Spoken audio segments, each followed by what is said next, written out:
শুনছো? দরজাটা খোলো। শুনছো বাবা? তোমার কিছু হলে আমি বাঁচবো না।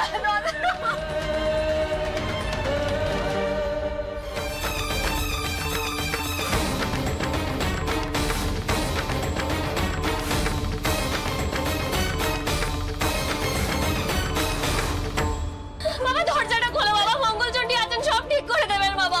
তোমার দুটো পায়ে পড়ে দরজাটা খোলো। এখন কি করবে স্বপন? মুখে এমন চুনকালিনি বাচ্চা যায়? দরজাটা খোলো। আমার ছেলেটাকে তোরা বাঁচা। ও স্বপন এমন করিস না বাবা, দরজাটা খোল। কেন এমন করছিস বাবা?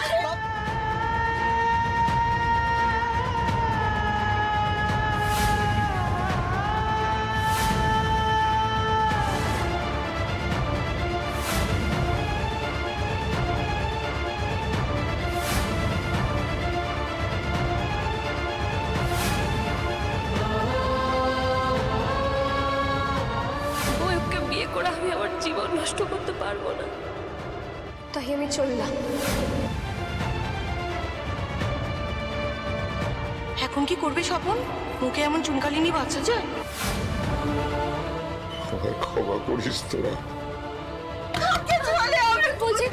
খুলছে না, আমি দরজায় ধাক্কা দিই, তোমার ধাক্কা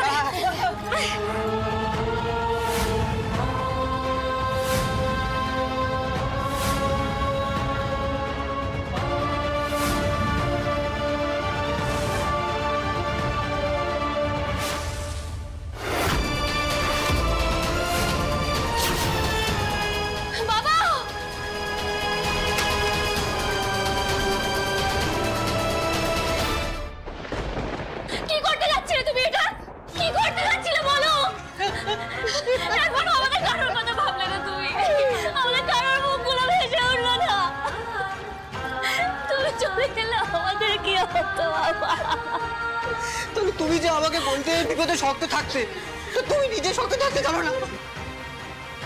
চুপ করে দেখো, চুপ করে দেখো।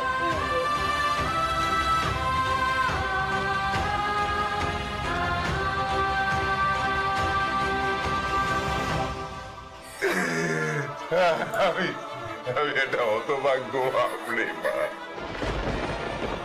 জন্ম দেওয়া ছাড়া আর কিচ্ছু করতে পারিনি। সিদ্ধেশ্বর সবার সামনে তোকে লগ্ন ভ্রষ্ট করে চলে গেল, আমি হাতে পায়ে ধরে কিচ্ছু করতে পারলাম না। ওরে ভিক্ষে করে যে বিয়ে দিলাম সে সবার সামনে আমার নাক কেটে, আমার ঘরে বাইরে সব চলে গেছে। আমার মতো কুলাঙ্গার বাপের বেঁচে থাকার কোনো দরকার নেই। আরে বেঁচে থাকলে মুখ দেখাবো কি করে? চুপ করো বাবা, চুপ করো, চুপ করো, চুপ করো। এইসব কথা বলো না। আচ্ছা তুমি ওকে বলো, এই যা যা হয়েছে তাতে তোমার কোনো হাত ছিল? ছিল না তো। ওই সিঁদুর মতো নোংরা লোকটা যদি মুখ দেখাতে পারে এই সমাজে, তুমি কেন পারবে না? তুমি ভাগচাষী হয়েও আমাদের দুই বোনকে পড়াশোনা করিয়েছো। মঙ্গলচণ্ডীর দিদি বলছি বাবা, তোমার হয়তো মা যেন সব মেয়ে পায়। তোমার কি দিয়ে করালে তুই? কেন এত মায়া তোমার, কেন এত ভালোবাসিস আমাদেরকে? দেখো মা, দেখো যে মেয়েটাকে তুমি উঠতে বসতে গালাগাল করতে, যার জন্ম নিয়ে খোটা দিতে তুমি, খালি গায়ের রংটা কালো বলে যাকে একটু ভালো করে আদর করনি পর্যন্ত, আজকে সেই মেয়েটার জন্য তোমার ছেলের প্রাণ বাঁচল। কি এখন গাল বন্ধ করবে না? করো। তুমি আজকে কিছু বলো, চিরটা খাও তো গাল বন্ধ করেছ পুতুলকে। তোমার দিকে তাকিয়ে আমি মুখের রক্ত তুলে বিতুলের সব সাদা লাল মিটিয়েছি। পুতুলটাকে কিচ্ছু দিইনি, কিচ্ছু না। আজকে এই হতচ্ছেদা করা মেয়ের জন্য তোমার শীতের সিঁদুর রক্ষা পেল কি গো মানুষ? বলো বলো, কিছু বলো। বাবা এখন আর এসব কথা বলার সময় নেই, বাইরে যেতে হবে আমাদের।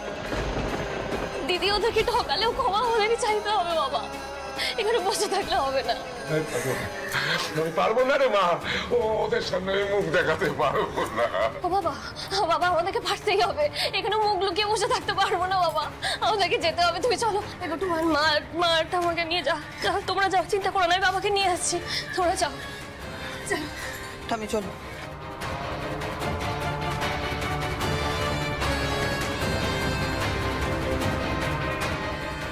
বাবা, আমার মাথায় হাত রেখে কথা দাও, আর কোনোদিন এমন তুমি করবে না। কথা দাও, জীবনে যাই ঝড় আসুক, একটা কথা মনে রেখো বাবা, তোমার এই মেয়ে সব সামলে নেবে। কিন্তু তুমি যদি আর একবার যদি তুমি এরকম করো, আবার মরা মুখ দেখবে।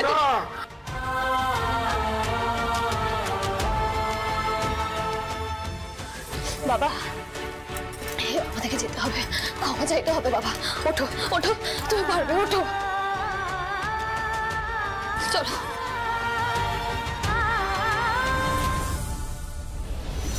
দাদু ভাই, খুব কষ্ট হচ্ছে তাই না?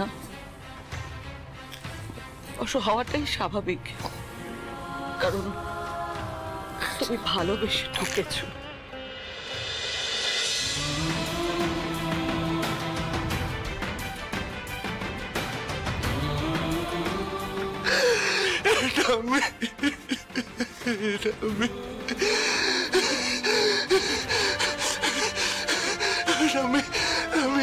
আমি কি ভাব করেছিলাম?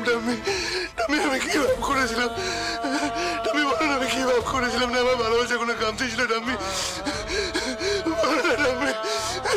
বলো না।